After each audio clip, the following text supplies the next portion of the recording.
베레시트 13번째 시간, 본문은 창세기 7장 전체를 저희들이 보도록 하겠습니다. 말씀이 있습니다. 여호와께서 노아에게 이르시되 너와 내 온 집은 방주로 들어가라.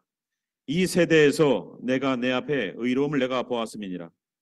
너는 모든 정결한 짐승은 암수 7씩, 부정한 것은 암수 2씩을 내게로 데려오며 공중의 새도 암수 7씩을 데려와 그 씨를 온 지면에 유전하게 하라. 지금부터 7일이면 내가 40주야를 땅에 비를 내려 내가 지은 모든 생물을 지면에서 쓸어 버리리라. 노아가 여호와께서 자기에게 명하신 대로 다 준행하였더라. 홍수가 땅에 있을 때에 노아가 600세라. 노아는 아들들과 아내와 며느리들과 함께 홍수를 피하여 방주에 들어갔고 정결한 짐승과 부정한 짐승과 새와 땅에 기는 모든 것은 하나님이 노아에게 명하신 대로 암수 2씩 노아에게 나와 방주로 들어갔으며 7일 후에 홍수가 땅에 덮이니 노아가 600세 되던 해 둘째 달 곧 그달 11의 날이라. 그날에 큰 기쁨의 샘들이 터지며 하늘의 창문들이 열려 40주야를 비가 땅에 쏟아졌더라. 곧 그날에 노아와 그의 아들 셈, 함, 야벳과 노아의 아내와 세 며느리가 다 방주로 들어갔고 그들과 모든 들짐승이 그 종류대로 모든 가축이 그 종류대로 땅에 기는 모든 것이 그 종류대로 모든 새가 그 종류대로 무릇 생명의 기운이 있는 육체가 2씩 노아에게 나와 방주로 들어갔으니 들어간 것들은 모든 것의 암수라. 하나님이 그에게 명하신 대로 들어가매 여호와께서 그를 들여보내고 문을 닫으시니라. 홍수가 땅에 40일 동안 계속된지라. 물이 많아져 방주가 땅에서 떠올랐고 물이 더 많아져 땅에 넘침에 방주가 물 위에 떠 다녔으며 물이 땅에 더욱 넘침에 천하의 높은 산이 다 잠겼더니 물이 불어서 15규빗이나 오르니 산들이 잠긴지라. 땅 위에 움직이는 생물이 다 죽었으니 곧 새와 가축과 들짐승과 땅에 기는 모든 것과 모든 사람이라. 육지에 있어 그 코에 생명의 기운이 숨이 있는 것은 다 죽었더라. 지면의 모든 생물을 썰어버리시니 곧 사람과 가축과 기는 것과 공중의 새까지라. 이들은 땅에서 썰어버림을 당하였으되 오직 노아와 그와 함께 방주에 있던 자들만 남았더라. 물이 150일을 땅에 넘쳤더라. 아멘. 기도하겠습니다. 주님, 무엇이 구원인지 노아를 통하여 배우게 도와주시옵소서. 성경으로 말하는 구원, 예수님 믿으면 된다는 그러한 단순한 얘기가 아니라 하나님께서 우리들에게 주시는 구원의 방법과 구원받는 사람들의 모습을 통해 배우게 하소서. 예수님이 말씀하신 것처럼 마지막 때는 노아의 때와 같다고 말씀하시는 그 노아의 때입니다. 관찰하게 하시고 배우게 하시고 따라하게 하시고 학습하게 도와주셔서 오늘도 여기 있는 성도들 노아처럼 구원받는 자들 되게 하여 주시옵소서. 종교적 행위는 구원받지 못합니다. 오늘도 여기 있는 이들 주님 안에서 새롭게 되길 소망하며 살아계신 우리 구주 예수와의 이름으로 기도하였습니다. 아멘. 오늘 말씀 이것이 구원이다라는 말씀으로 저희들 같이 나눕니다.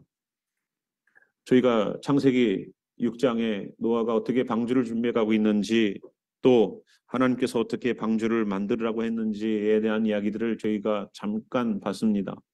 그 규모가 어마어마하죠. 지금 저희가 생각하고 있는 것처럼 그 배의 모양이 아니라 어떻게 보면은 여러분들 길쭉한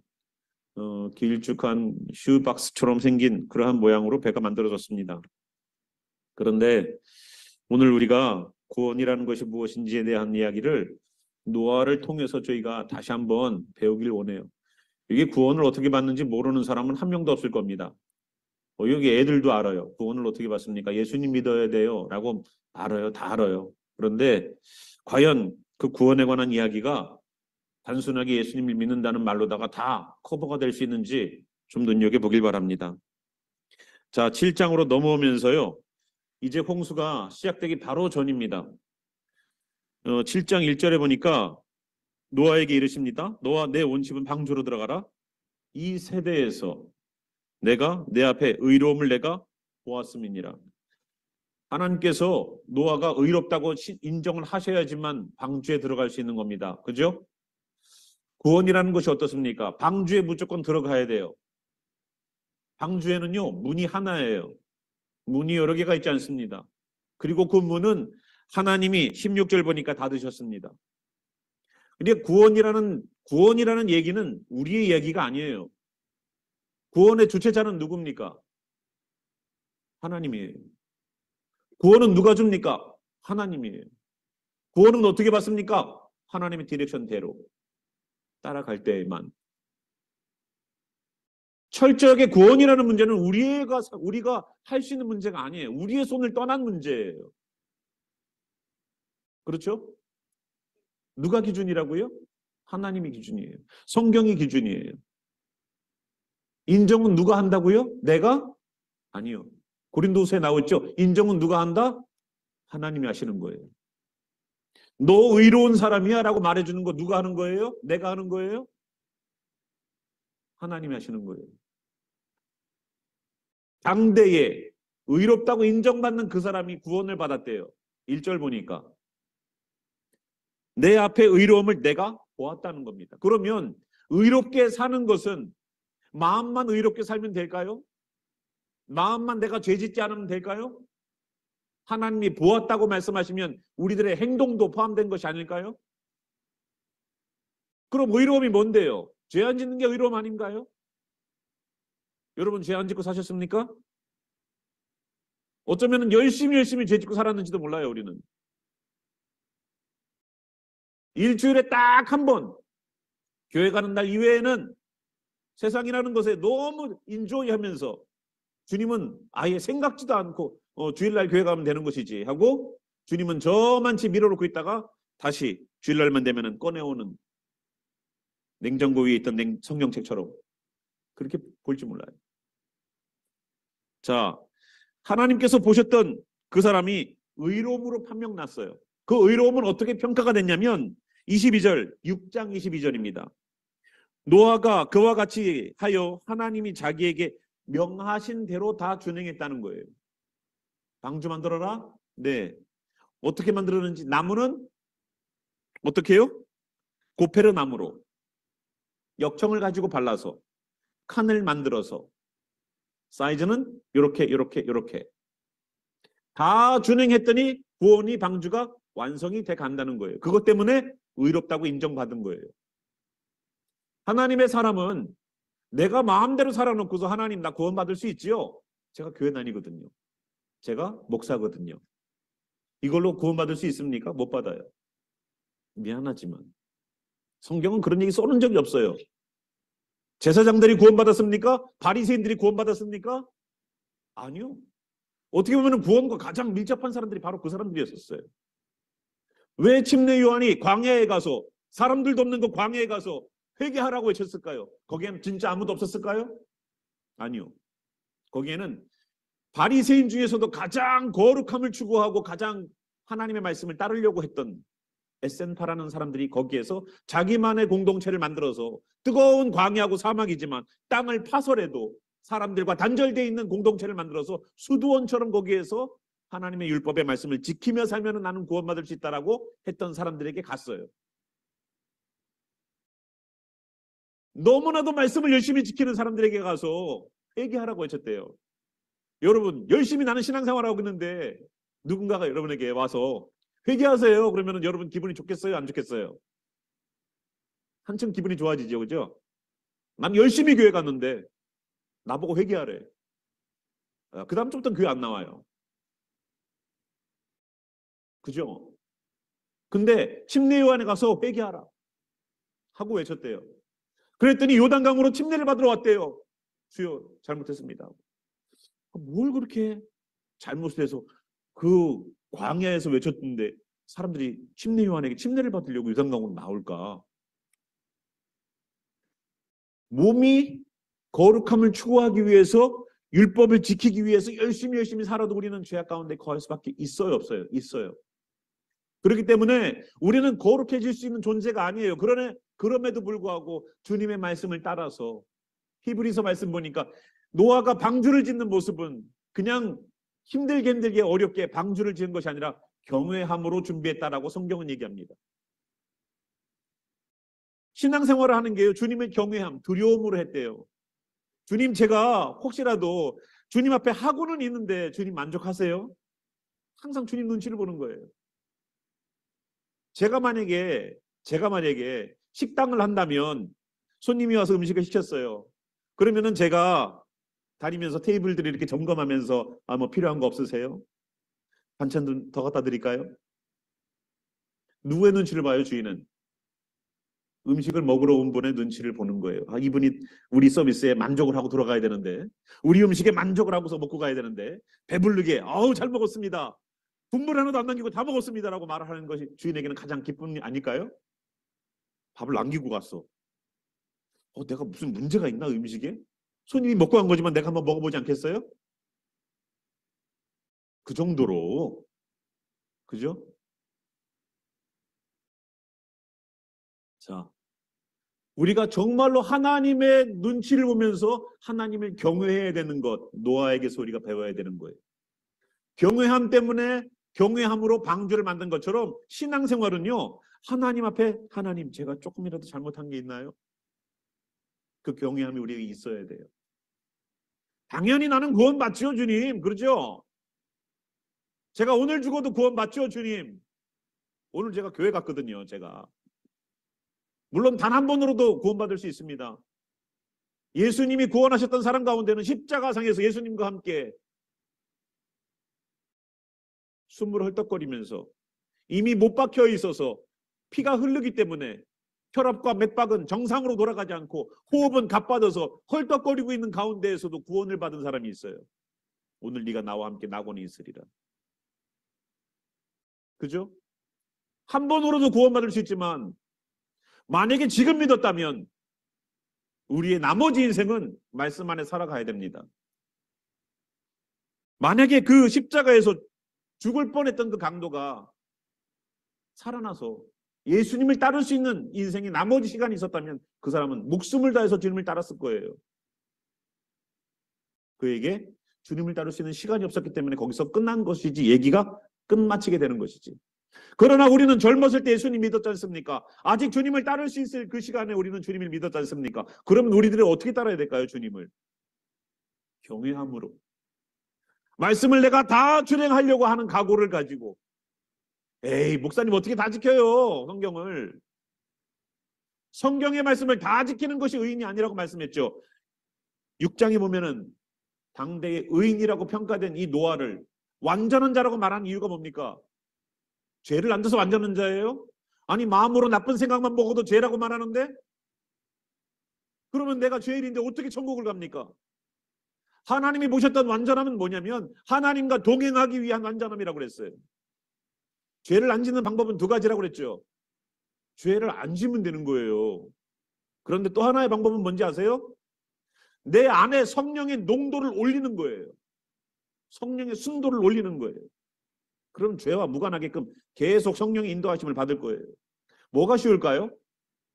두 가지 방법이 있는데 뭐가 쉬울까요? 나 죄 짓지 말아야지. 조금 지났는데 또 죄졌어. 똑같은 죄야. 똑같은 생각했어. 이 사람 미웠는데 또 미워해. 개선이 안 돼요. 그럼 두 번째 방법이 조금 더 나을 거예요. 어떻게 해요? 성령의 사람답게 주님 안에 계속 집중하는 거예요. 주님 안에. 죄 지을 시간을 주지 않아, 주님이. 죄 지을 장소를 허락하지 않아. 죄 지을 환경을 만들어주지 않아. 성령의 사람은 주님의 인도하심 속에서 계속 비둘기처럼, 왜 성령이 비둘기처럼 임하셨는데요? 비둘기는 자기가 위협이 될 만한 곳을 가지 않습니다. 여러분, 비둘기가 뱀 앞에서 이렇게 놀던가요? 뱀 앞에서? 아니. 내가 위협이 될 만한 장소가 있으면 여러분들 한번 비둘기 모이 준다고 해서 슬금슬금 가보세요. 비둘기가 거리를 두고 있다가 내가 손에 모이가 있는 것이 확인되면 오죠. 그죠? 굉장히 거리감을 두는 거죠. 거룩한 성령님을 그대로 묘사해 주는 것이 비둘기예요. 사단을 묘사하는 것은 무슨 동물이에요? 예, 잘 알죠. 뱀. 그래서 뱀을 선택해서 사단이 하와를 죄에 빠뜨리게 한 이유는 뱀이 하나님 보시기에 이 땅에 만드는 짐승 가운데 어떻다고요? 가장 간교하더라. 가장 간교한 속성을 갖고 있기 때문에 사단을 그대로 표현해낼 수 있는 동물, 뱀으로 사용된 거예요. 그러면 성령님을 가장 잘 표현해 놓을 수 있는 동물은 뭐예요? 비둘기예요. 죄와 무관하게 살려고 하는 몸부림. 그래서 성령의 사람이 된다는 것은 죄의 자리에 서지 않게끔 하나님께서 인도하심이 있는 거예요. 이게 더 쉬운 길이에요, 여러분. 노아가 선택한 방법은 죄를 안 지려고 사는 의인이 아니라 하나님과 동행하기 위하여서 내 자신을 거기에다 계속 추구하게끔 만드는 것 때문에 이 사람은 당대의 의인이라는 그러한 평가를 얻었어요. 제가 똑같이 에녹이 하나님과 동행했던 단어와 노아가 하나님과 동행했다는 단어가 똑같은 단어인데 동사의 용법이 다르다고 말씀드렸습니다, 지난번에. 노아가 하나님 앞에서 구원을 받을 수 있었던 동행했다는 그 용법은 강조 제귀예요. 자기 스스로를 계속 몰아붙이는 거예요, 하나님 앞으로. 내가 이러면 안 되지 하고서 주님 제가 잘못했습니다, 말씀 보겠습니다, 찬양하겠습니다 하고서 거기에 집중하기 시작하는 거예요. 제가 딴 생각을 또 했네요. 아이고 내가 삶에 여유가 있으니까 지금 딴 생각하네. 나가서 차라리 전도를 하자. 내가 주님께 계속 집중하는 방법을 선택해서 그가 하나님과 동행하고 그가 당대의 의인이라는 평가를 얻고 그가 하나님 앞에서 완전한 자라는 얘기를 얻게 되는 거예요. 그냥 얻게 되는 것이 아니에요. 그 의로움을 입은 사람이 오늘 누구로 어디로 하라고요? 방주로 너와 내 온 집은 방주로 들어가라. 근데 여기에 잘못된 해석이 있어요. 그게 뭐냐면 방주로 들어가라가 아니라 들어오라예요. 여러분 성경이라는 것은요, 우리 한국말 성경이 100%다 정말로 히브리 원어에 근거해서 성경을 해석해 놓으면요 우리가 훨씬 은혜가 클 거예요. 물론 이 들어오라라는 이게 보우라는 단어가 가라는 말도 있어요. 그런데 거의 100배 이상 오라는 의미가 커요. 그러면 해석을 어떻게 해야 된다고요? 들어오라. 이 말이 왜 중요하냐면 들어가라는 것은 주체가 어디에 있을까요?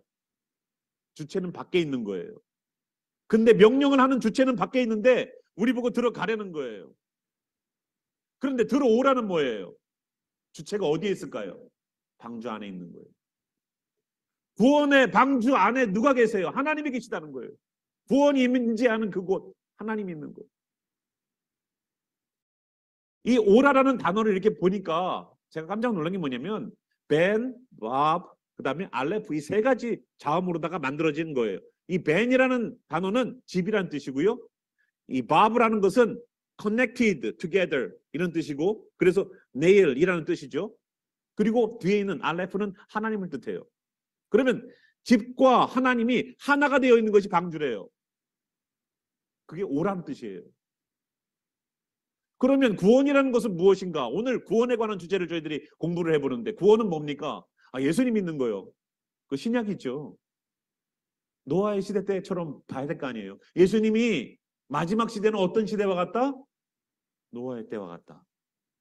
그럼 노아의 때를 연구해 봐야 되잖아요. 왜 노아 할아버지 얘기로만 잠깐 듣고 있고 방주만 잠깐 얘기 듣고 있고 애들 만화를 보면은요 동물들 얘기만 나와요. 그것이 중요한 얘기죠. 그러나 더 중요한 것은 노아가 이 상황 가운데 구원을 얻었다는 거예요. 이게 놀라운 얘기예요. 남 얘기처럼 들리죠? 우리도 구원받았는데 그죠? 남 얘기처럼 들려. 이상하지? 노아가 구원받을 때에 그 방주 안으로 하나님께서 들어오라는 거예요. 그럼 구원은 뭐냐? 하나님과 함께 동행하기 위해서 우리가 하나님 안으로 들어가는 게 구원이에요. 놀라운 거예요. 자, 그런데 하나님이 뭐라고 그러셨습니까? 정결한 짐승은 둘씩이 아니라 한 쌍이 아니라 7쌍을 선택하셨어요. 정결한 짐승은 7쌍, 부정한 것은 한 쌍. 그러면 하나님은 왜 이 정결한 짐승들은 7쌍씩 데리고 들어갈까? 왜 그럴 것 같아요? 제사 드려야 되니까. 정결한 짐승은 제사 드려야 되니까. 부정한 돼지는 한 쌍, 하나님께 제사 드려야 될 양은 7쌍. 그래서 돼지는 한 번 날 때 엄청나게 많이 나와요. 그거 커버하려고. 자, 앞으로 7일 후면은 비가 내리기 시작할 거예요. 그죠? 그런데 2쌍씩 하나님께서 노아보고 2쌍씩 방주로 드려라라고 말씀하셨지만 솔직히 누가 데리고 오셨는지 아세요? 하나님이 데리고 오셨어요. 노아가 어떻게 갖고 걔네들 다 잡아와요? 방주 짓기도 전에 동물 모았다가 끝나요. 그럴까요? 안 그럴까요? 방주는 져놨는데 곧 비가 떨어질 텐데 앞으로 7일 후면 비가 올 거다라고 4절에 얘기해놨잖아요.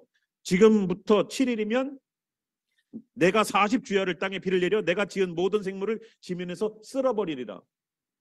그러면 7일밖에 시간이 없어요. 근데 동물을 이 배를 다 채울 만큼의 동물들을 집어넣어야 되는 마지막 프로젝트가 남아 있어요. 방주 프로젝트 가운데의 마지막 하이라이트. 동물 집어넣기. 엄청 어려운 프로젝트예요. 방주 만드는 거는 더 쉬워요. 그래도 동물 모으는 게 더 힘들어요. 그런데 그 동물 내가 모았어요? 노아 보고 시켰어요. 그런데 노아가 가서 잡아왔습니까? 한 놈 잡아다 놓으면 절로 도망가는데? 그러니까 하나님께서 방주로 들여보내라고 말을 할 때에 하나님께서 16절도 마찬가지예요. 하나님이 그에게 명하신 대로 들어가매 그를 들여보내셨죠. 15절 무릇 생명의 기운이 있는 있는 육체가 둘씩 노아에게 나와 방주로 들어갔대요. 9절도 나옵니다. 하나님이 노아에게 명하신 대로 암소 둘씩 노아에게 나와 방주로 들어갔다라고 나와 있어요. 노아 보고 모아서 드리라고 했지만 모으시는 건 누가 했어요? 그리고 들여보내는 건 누가 했습니까? 하나님이 다 하셨어요. 여러분 7일 동안 어떤 일이 벌어졌냐면요. 수많은 짐승들이 둘씩 발 맞춰서 방주로 들어가는 걸로 사람들이 봤을 거 아니에요. 기이한 현상이죠. 기이한 현상이죠. 뱀 둘이서 이렇게 가요. 이렇게 가면 안 돼요. 엉켜요. 이렇게 뱀이 이렇게 둘이서 발을 맞춰가는 거예요. 발은 없지만 이렇게 같이 맞춰가는 거예요. 사람들이 보고 놀라지 않았을까요? 코끼리 2마리가 같이 걸어가요. 근데 보니까 둘이 걸어가는 게 암수예요. 그걸 보고 사람들은 뭘 깨달았을까? 야, 참 이상한 일이더라. 방주로 동물들이 모아서 들어가는데 여러분 우리 집 개를 아무리 트레이닝 시켜도요. 물론 그것도 간식이나 하나 들고 있을 때 손 해야지 주지. 웬만해서는 잘 고고하게 살죠. 고양이들은 더하고. 그런데 우리 집에서 길렀던 짐승들도 내 말을 안 듣는데 야생동물이 그 방주 안으로 둘씩 들어가는 거 그게 우리 인간으로서는 가능한 일인가요? 아닙니다.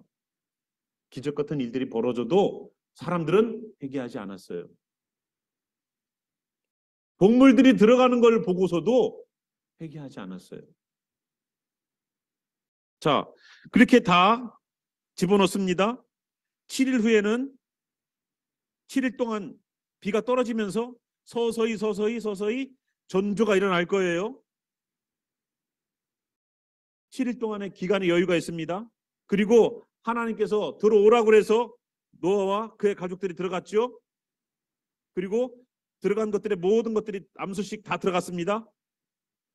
16절 하나님이 그에게 명하신 대로 들어가매 여호와께서 그를 들여보내고 문을 닫으시니라. 하나님께서 비가 내리기 시작하여서 7일 동안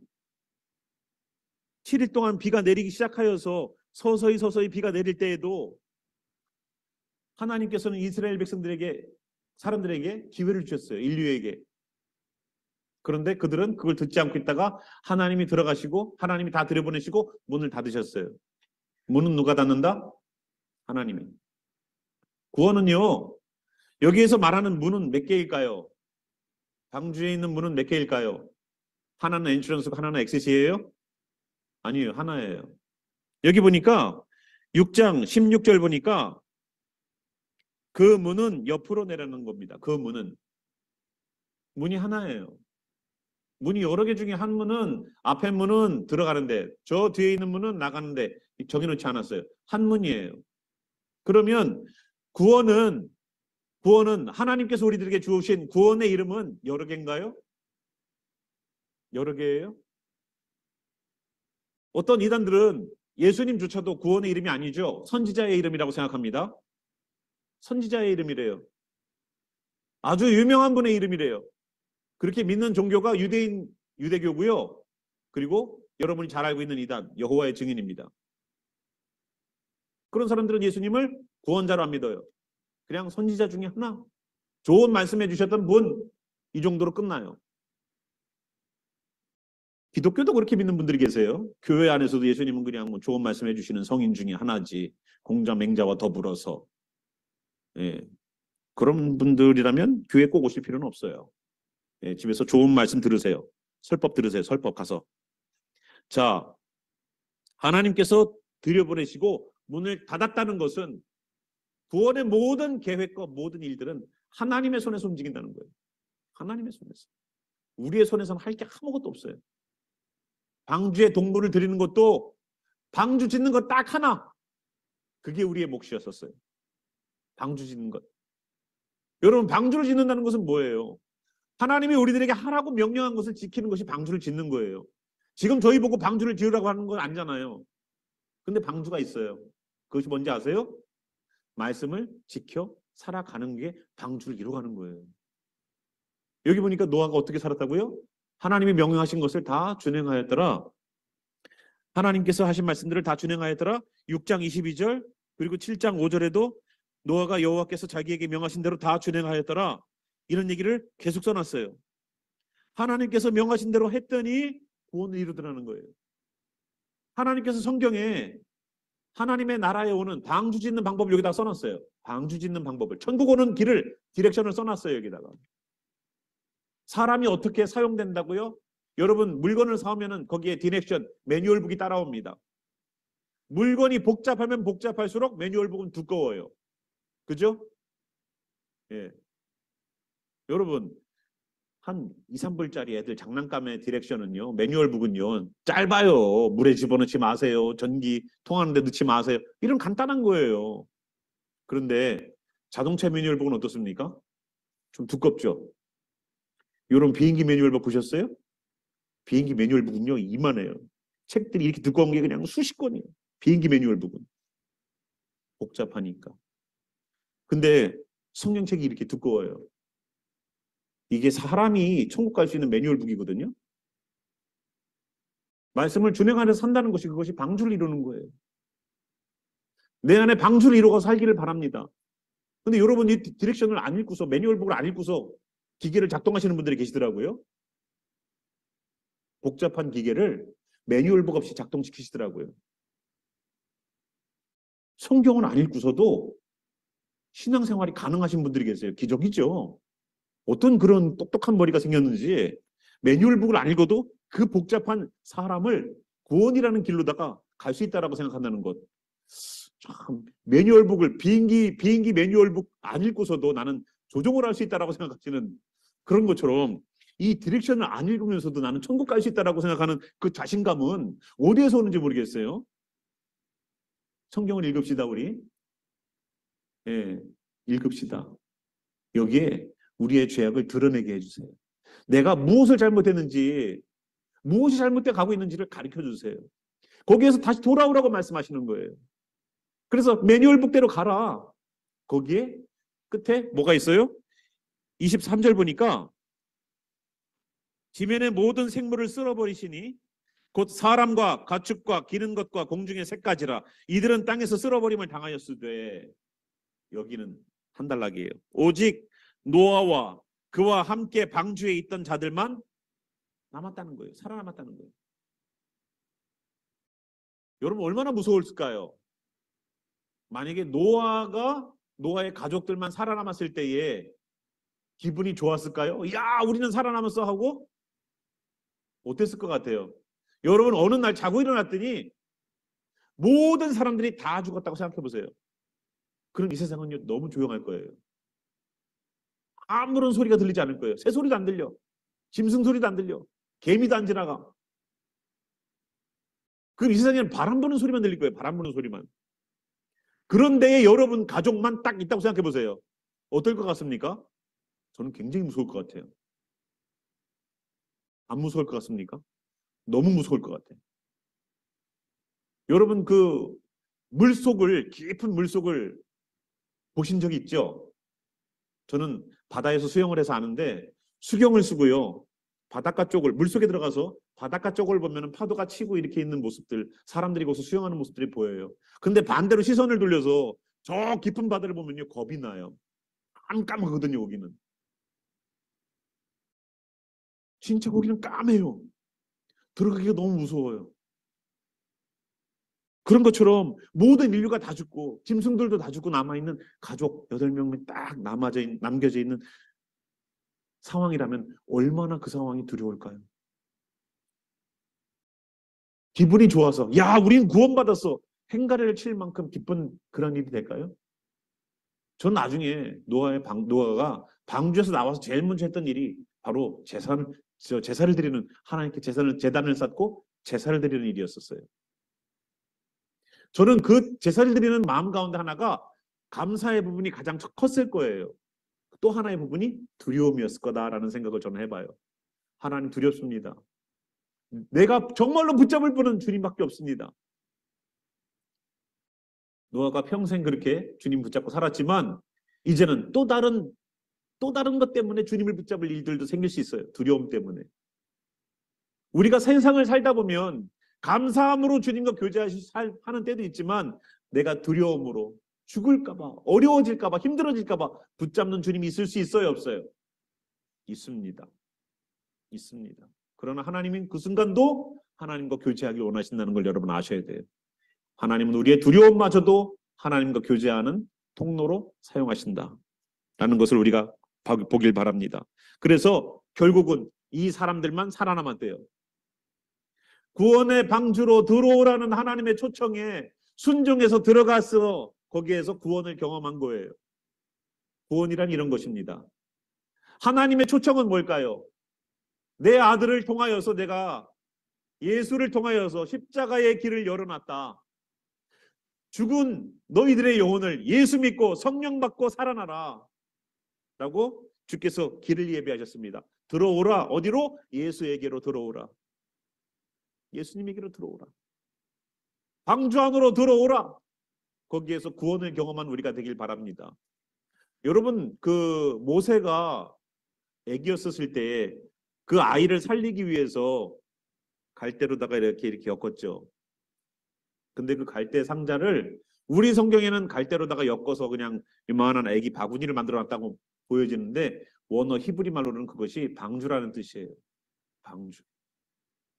근데 그때 어떤 일이 있었습니까? 2살 이하의 남자아이들은 나일강에서 다 죽임을 당했었어요. 유대인의 아이들은. 근데 그 나일강엔 뭐가 있었습니까? 익사시켰다는 게 아니에요. 아이들이 익사가 됐다는 것이 아닙니다.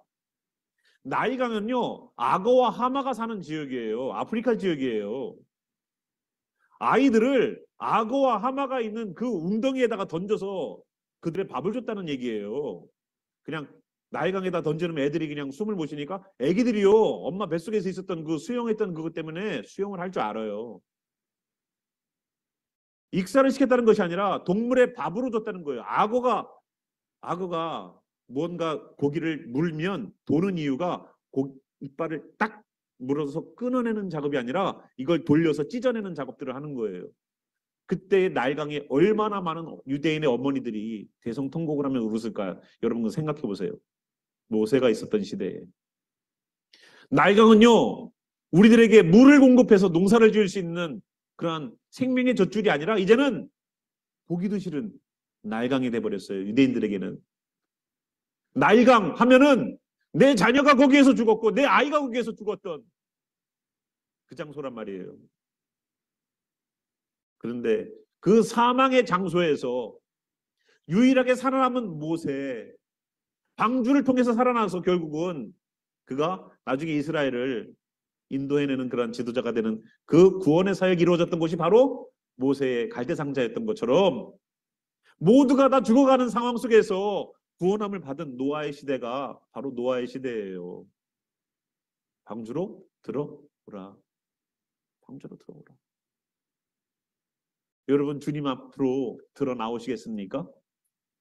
주님 앞으로 들어가라가 아니라 주님께서 부르심에 여러분 따라 주님과 오시겠습니까? 이게 구원이에요. 주님의 말씀, 예수님 안으로 나오는 것, 빛 가운데로 나오는 것, 내가 있던 자리가 암흑이면 암흑을 떠나서 빛 가운데로 나오는 것. 니고데모가 그랬습니다. 예수님을 밤에 찾으러 왔어요. 율법자이니까 누가 나를 보면 안 되니까. 저렇게 유명한 율법자가 예수님을 찾아서 뭔가를 물어보러 온다고 사람들이 낮에 보면 안 되니까 밤에 몰래 왔습니다. 어둠을 뚫고 빛 대신 예수 그리스도 앞으로 나온 사람이 바로 니고데모예요. 그런데 반대의 케이스가 있습니다. 6월절 마지막 만찬을 할 때에 가룟 유다는 예수님을 팔기 위하여서 예수님과 함께 있다가 어둠을 향하여서 나갔을 때 성경은 그가 나갔을 때가 밤이러라라고 써놨어요. 굳이 시간을 써놔야 됐던 이유. 그가 메시아 나가는 게 뭐가 중요해요? 그는 빛 대신 예수 그리스도를 떠나서 어두움 가운데로 들어갔다는 것을 보여주기 위해서예요. 빛 가운데 있다가 어둠으로 들어간 사람이 있고 어둠 가운데 있다가 빛 가운데 예수님을 만난 사람이 있어요. 예수님께서 오라 하는 초청에 주여 순종하겠나이다라고 방주 안으로 들어갔던 노아처럼 주님의 말씀 안으로 들어오시지 않겠습니까? 그리하여서 주님의 구원을 경험하여서 마지막에 살아남은 그들처럼 지난 시간에 우리가 생명을 보존하라고 했던 역사가 이제 이루어졌지 않습니까? 계시록에 보니까 이런 말씀이 있더라고요. 3장 7절에 빌라델비아 교회에게 말씀하십니다. 열면 닫을 사람이 없고 닫으면 열 사람이 없는 그가 이르시되. 구원은요, 하나님이 닫아놓으시면 열 사람이 없어요. 열어놓으시면 닫을 사람이 없어요. 저는 이 교회가 구원의 방주가 되어서 하나님이 구원을 이루기 위해서 사람이 아무리 막으려고 해도 막을 수가 없는, 열어놓고 하나님의 구원의 사람들이 들어오는 그런 교회가 됐으면 좋겠어요. 여러분들 개개인이 나는 교회입니다, 나는 주님의 성전입니다라고 말을 할 때에 그 구원과 성전이 하나님의 구원이 이루어지는 그 장소인 것처럼 주님 그 성도 하나하나에게 구원의 역사를 일으킬 만한 주여 문을 열어 주시옵소서 하고, 그래서 주님의 역사하심이 그 사람 가운데서 일어날 수 있도록 주님 열면 닫을 자가 없는 것처럼 구원의 역사가 그 사람에게서 열려지는 역사가 일어나게 도와주시옵소서라고 우리는 기도해야 됩니다. 그래서 오늘도 우리가 영적인 눈을 가지고 지금 이 시대를 한번 들여다보세요. 우크라이나는 지금 전쟁 가운데서 언제 끝날지도 모르게 계속 전쟁을 2년째 이어오고 있습니다. 튀르키예는 어떻습니까? 이번에 지진 나는 바람에 수만 명이 죽었어요. 아직 찾지 못하고 캐내지 못하고 발굴해내지 못한 수많은 시신들이 아직도 건물더미 밑에 있어요. 거기만 끝이에요? 앞으로는 지진이 이제 아시아 쪽에서도 안 일어나겠습니까? 그런 전망들을 내놓던데요. 마태복음 24장 4절부터 14절을 뭐라고 그래요? 마지막 때가 되면 미혹의 일들이, 난리의 일들이, 전쟁과 기근과 그리고 지진의 일들이 일어나면 재난의 시작이다. 이제 시작이래요. 그리고 그 말씀을 보니까 주님께서 우리들에게 당부하신 말씀, 실족하지 말라. 서로 미워하지 말라. 거짓 선지자가 와도 미혹당하지 마라. 불법, 죄가 많아진다. 그것 때문에 사랑 또한 식어진다. 이거는 세상도 해당되는 거고요. 교회도 해당되는 거예요. 그런데 주님이 하셨던 마지막 말씀이 정말로 우리가 붙잡아야 될 말씀 아닌가 생각합니다. 끝까지 견디는 자는 구원을 얻으리라. 이게 우리에게 힘이 되는 말씀이 되길 바라요. 노아가 방주 짓다가 주님 너무 힘드네요. 이거 내 나이가 지금 말이야 500세가 넘어서 노아 방주 짓기 시작했는데 너무 힘드네요. 주님. 포기했다면 구원을 이룰 수 있었을까요? 주님 방주를 저 물가에다가 줘야 되는데 산에다가 저러라고 나무 잘라가지고 밑으로 굴리면 되는데 그냥 그걸 끌고 와서 그냥 거기다가 짓느라고 너무 힘드네요. 주님. 신앙생활 이렇게 힘든 거였었어요? 편하게 그냥 잘라가지고 발로 툭 차가지고 또르르 굴러가면 거기서 배 짓고 만들면 안 돼요? 신앙생활하는 편하게 하고 싶은데 왜 그렇게 뭐 하라는 게 맞는지. 그게 신앙이에요. 예수님이 뭐라고 그랬습니까? 모래 위에 지은 집과 반석 위에 지은 집. 이스라엘의 구조가 그렇게 돼 있어요. 모래가 있는 지역은 저 강의 하류, 이미 돌들이 굴러 올라오다가 작아지고 해갖고 저쪽 끝에 가면 모래가 되어 있는 그곳. 쉽죠, 집 짓기.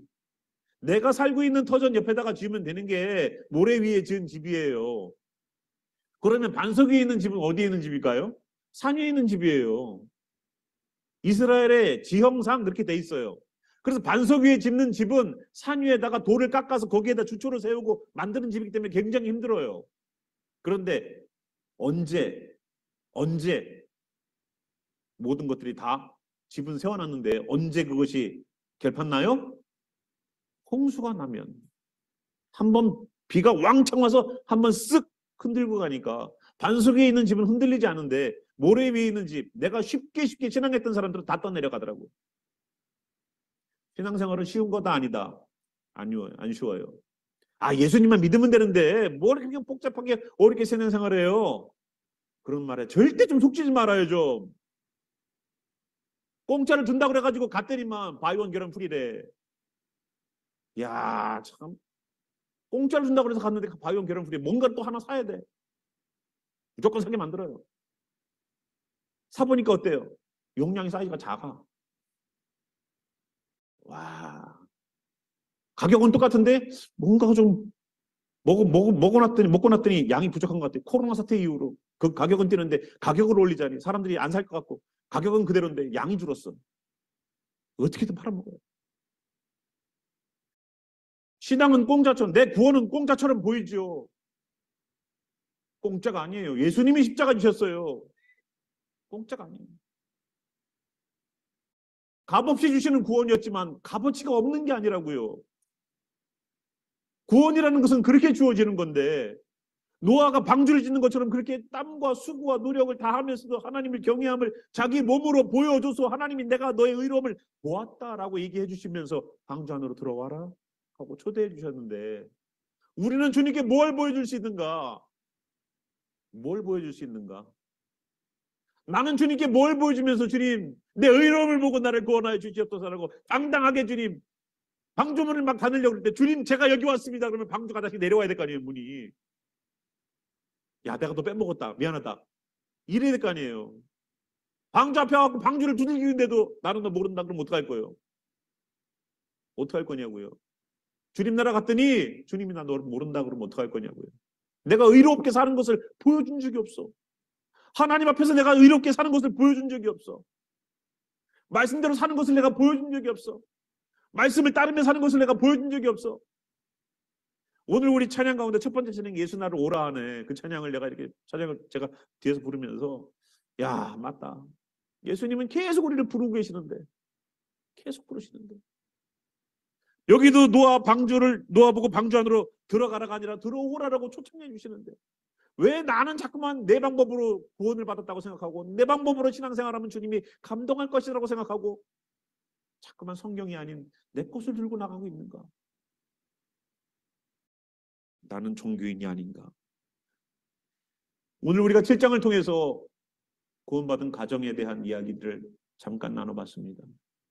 저는 노아의 가정이 여러분들의 가정이 되기를 바라요. 여기에서 나는 한 명도 나는 에이 목사님 괜찮아요. 그냥 난 지옥 가도 돼요. 이럴 사람 있어요? 지옥이 어떤 데인지를 몰라요? 집에 가스불을 켜놓으시고 손을 한번 집어넣어 보세요. 지옥에 조금이라도 맛을 느낄 수 있으니까. 가스불에 한번 손 뒤고서 처음 가는 게 낫지. 만약에 너희 지체 중에서 하나가 범죄하거든 찍어버려라. 무서운 말 하셨어요. 그거 하나 없이 천국 오는 것이 낫다. 그만큼 지옥은 두려운 곳이에요. 정 지옥을 경험하고 싶으면 가스불 켜놓고 한번 손 집어넣으시면 된다고. 천국으로 데려가기 위해서 예수님이 십자가 지셨지 않습니까? 거기로 들어오라고 하시지 않습니까? 왜 그런데 우리는 주님을 따를 생각을 하지 않고 왜 나는 이 자리에서 계속 내 자리를 유지하면서 주님 앞에 있습니까? 노아가 아무리 방주를 줘도 들어오라고 말씀하시면서 우리 초청하는 것에 순종해야지만 구원을 얻을 수 있어요. 방주 만들어 놓고 밖에 있으면 구원 받아요? 주님, 제가 방주 위에 있어요. 들어와 제발. 비만 오는 게 아니라 번개도 쳐. 원샷 원킬. 방주 안으로 들어가야 될 거 아니에요. 주님이 오라는 대로 들어가야 될 거 아니에요. 내 삶의 자리가 어디든 주님께서 부르시는 대로 나와야 될 거 아니에요. 흑암입니까? 빛으로 나오세요. 혼돈입니까? 말씀하면서 질서 잡으세요. 혼돈됩니까? 공허해요? 주님 말씀으로 채우세요. 그게 천지창조예요. 구원은 주님의 말씀 앞에서 따라가고 순종하는 이들에게 결국은 주어지는 거예요. 그냥 순종하면 돼요. 와라, 네. 해라, 네. 우리 보고 뭔가를 새로운 걸 하라고 하지 않아요. 하나님이 말씀하시고 따라와라. 노아가 감당하게끔 하셨습니다. 오늘도 마태복음에 나와 있는 이야기처럼 시대는 마지막으로 흘러가고 있는데 빗방울은 떨어지기 시작하는데 우리가 지금은 준비해야 될 때가 아닌가 생각합니다.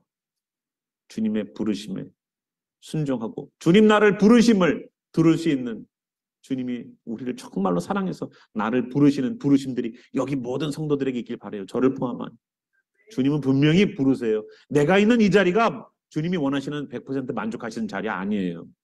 주님은 또다시 부르세요. 주님께 요만큼 다가가면 그 다음 주에 또다시 더 다가오라고 부르세요. 그래서 결국은 주님과 동행하게 하세요. 오늘 내가 있는 자리에서 주님의 부르심을 듣는 귀한 역사가 일어나길 바랍니다. 함께 우리 말씀 마치고 일어나셔서 우리 함께 기도하는 시간 갖겠습니다. 주님께서 나를 오라고 하시는 그 소리 듣기를 소망해요. 여기 있는 모든 성도들이 주님이 나를 부르시는 소리를 듣고 반응을 보이길 바랍니다. 우리 함께 기도하실 분들은 나와서 기도하시고요. 우리 함께 기도하는 시간을 갖도록 하겠습니다. 오늘도 주님의 오라심에 반응을 보이는 우리가 되기를 소망하는 마음으로 우리 함께 기도할까요? 함께 기도하겠습니다. 주님, 오늘도 감사합니다. 노아 방주에 노아의 가족과 함께 의로운 짐승들 7상까지도 모아주셨던 것처럼 하나님, 이 교회가 노아의 방주처럼 하나님의 사람들과 함께하는 의로운 자들이 모여지는 귀한 장소 될 수 있도록 역사해 주시옵소서. 주님, 오늘도 주님께서 초청하시는 자리에 오늘도 우리가 서길 소망합니다. 들어오라. 내가 서 있는 자리가 주님 보시기에 부족한 자리에도 어둠의 자리입니까? 들어오라는, 이리 오라는 주님의 음성에 반응을 보이고 따라나설 수 있는 귀한 성도들에게 도와주시옵소서. 그 자리에서 머뭇거리거나 주저하지 않게 하시고 더욱더 주님 안으로 들어갈 수 있는 자리 되게 도와주시옵소서.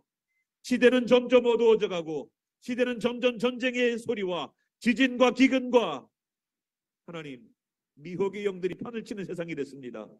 주여, 끝까지 견디는 자는 구원을 얻으리라는 예수님의 말씀처럼 견디고 견디게 하소서. 주님 말씀 붙잡고 이기고 이기게 하여 주시옵소서. 사람들이 조롱하는 소리를 듣는다 할지라도 주님 말씀 붙잡고 나가게 하소서. 오늘도 노아가 방주를 짓는 것처럼 그들이 결국은 구원을 얻었다는 역사를 경험했던 것처럼 오늘도 하나님의 우리를 구원하실 말씀과 예수님이 그 길이 되어주시고 그 구원의 노아 방주의 유일한 문이 되어주시는 예수님의 피 흘리심과 성령님께서 역사해 주셔서 주님 말씀 따르고 순종하여서 주님 안으로 방주 안으로 들어가기를 소망하는 성령의 사람들의 역사하심이 오늘도 주님 말씀에 순종하여서 경외함으로 방주를 짓는 이들에게 구원의 역사가 육신의 병마에서 삶의 문제에서 노임을 받고 해결받는 귀한 역사 일어나기를 살아계신 우리 구주 예수와 이름으로 축원하며 기도합니다. 아멘.